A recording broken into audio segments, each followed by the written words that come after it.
নমস্কার, welcome to ঠাকুর সেশেল। বন্ধুরা, আজকে আপনাদের সঙ্গে শেয়ার করছি ম্যাঙ্গো মশলা জুস। তাহলে শুরু করে দিই আজকের পর্ব। কাঁচা আর পাকা দু রকমের আম দিয়েই ম্যাঙ্গো মশলা জুস বানাবো। এখানে টোটাল 600 গ্রাম আম আছে। পাকা আম নিয়েছি 3 পিস আর কাঁচা আম 1 পিস। আমগুলো এবার পিস পিস করে কেটে নিচ্ছি। এইভাবে পিসগুলো কেটে নেব। আমগুলো সব কেটে নেওয়া হয়ে গেছে, এবার চলে যাচ্ছি পরের স্টেপে।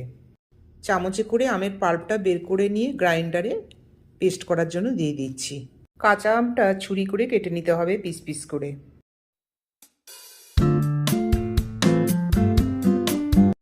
2 টেবিল চামচ চিনি দিয়ে দিলাম।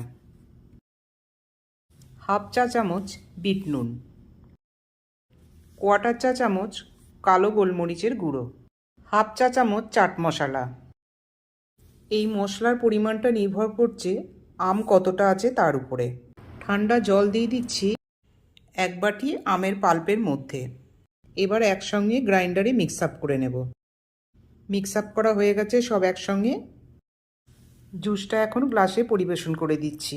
এই ম্যাঙ্গো জুস বন্ধুরা কেমন লাগলো আপনারা কমেন্ট বক্সে কমেন্ট করে অবশ্যই জানাবেন। এখনও পর্যন্ত আমার চ্যানেলটি যারা সাবস্ক্রাইব করে উঠতে পারেননি, অনুরোধ রইল চ্যানেলটি লাইক, শেয়ার এবং সাবস্ক্রাইব করবার জন্য। আরও কিছুটা ঠান্ডা জল মিশিয়ে দিলাম জুসের মধ্যে। ম্যাঙ্গো মশলা জুস খেতে খুবই ভালো লাগে, আপনারাও বাড়িতে এইভাবে বানান বন্ধুরা। ম্যাঙ্গো জুস একেবারে রেডি হয়ে গেছে, স্ট্র দিয়ে সাজিয়ে দিলাম। আপনারা ইচ্ছা করলে এর ওপর পুদিনা পাতাও দিয়ে দিতে পারেন।